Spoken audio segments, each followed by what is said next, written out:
Shalom lekulam, Chag Hanukkah Sameach. Hanukkah, today is the first candle. It's a celebration of an old habits, customs that the Jews had. It's not mentioned in the Old Testament, but it is mentioned in the New Testament. Yes, and that's what excites us, because when Yeshua broke the seal between heaven and earth, it's so incredible to know that the light of the world came. I mean, he came to redeem us and to save us. And actually it says in John 10:22, let me put my glasses on. It says, now it was the feast of dedication in Jerusalem, and it was winter. And Jesus walked in the temple in Solomon's porch. I mean, isn't it amazing that John, the writer, wanted to mention that it was a feast of dedication, which is the rededication of the temple because of the Maccabees, during the time of the Maccabees.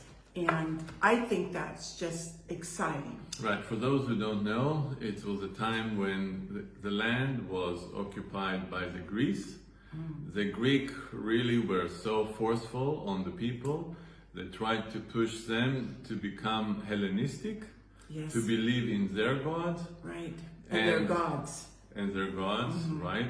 And so the whole story is how a family of the Maccabee, led by Yehuda Maccabee, he and his family revolt and managed to get back the temple and really purify the temple in 8 days. And just the fact, Noam, that Yeshua is the temple. He said, remember, he says, destroy this temple in 3 days and I could build it up.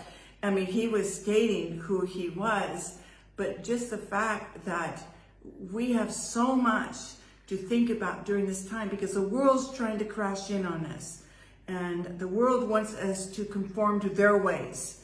And that's what being Hellenized means. And that's why the Maccabees said, no, we're standing for righteousness and what God says and not what man says. And they were willing to lay their lives down. You know, we're in that season right now. We're seeing persecution for the Christians and the Jews. I mean, we're seeing it.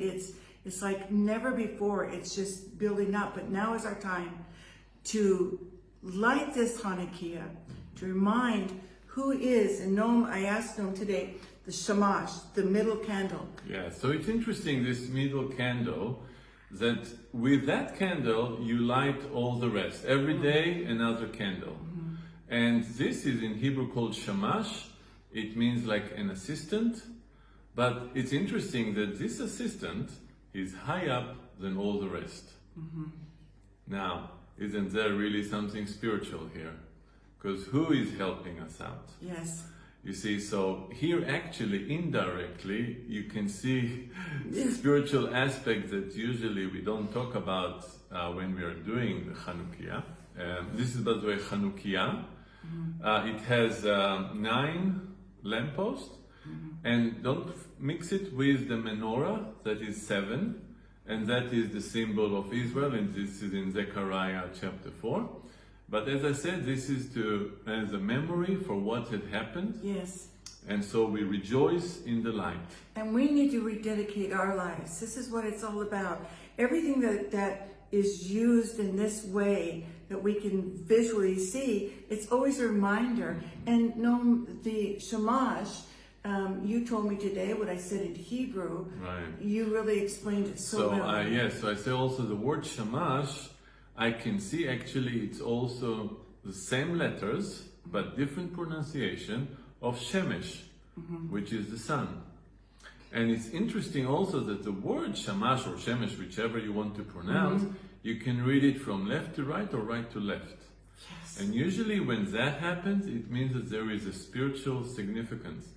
So like the sun gives us life, but it's actually about the light of the Lord that gives us light. Of the Son, Yeshua, who gives us light. And only He can light our lives and light our lamps within us. So Noam is going, are you going to sing for them? Well, it's a prayer, and but it's like a song, But again, the whole purpose to dedicate ourselves. It's a reminder Yes. that we need to dedicate ourselves to the Lord. And we believe in miracles. We believe in miracles, just like the Lord retrieved that temple back through a family that said they're not going to bow the knee to the pagan gods. We're not going to bow the knee no matter what you do. Well, that is such a word to all of us. We are not going to bow our knee to what the world wants us to do. We are only going to bow one knee, and that is to the God of Abraham, Isaac, and Jacob through his son. Right, and that reminds me in Romans 12:2, it says, don't be like the world. Yeah. Okay, so we have to remember that. We cannot be like the world. We have to have His light in us. Yes. And echad, because we're going to light The one first, one candle is echad. And it always know, it reminds me of Hear, O Israel, the Lord thy God. The Lord thy God is one. Yeah. Again, that's in the New Testament. Again, Yeshua spoke that out. So it's all, if we just take all of it together, from the beginning to the end, it all points to who he is, the light of the world. Amen. So I'll sing or pray that usually what we do when we light the candles. Let's see if it's working. It's brand new. Baruch atah Adonai Eloheinu melech haolam asher tzivanu b'mitzvotav v'tzivanu le'adlik ner shel Hanukkah. Amen. Sometimes this does happen, okay? And I think I'm going to help my Baruch husband atah out. Adonai Eloheinu melech haolam asher קידשנו במצוותיו וציוונו להדליק נר של חנוכה. Amen. Let your light shine for the world to see, that they can run to the light and run out of darkness, because the light is life in Yeshua. Amen. And Amen. as you saw, sometimes it's not easy.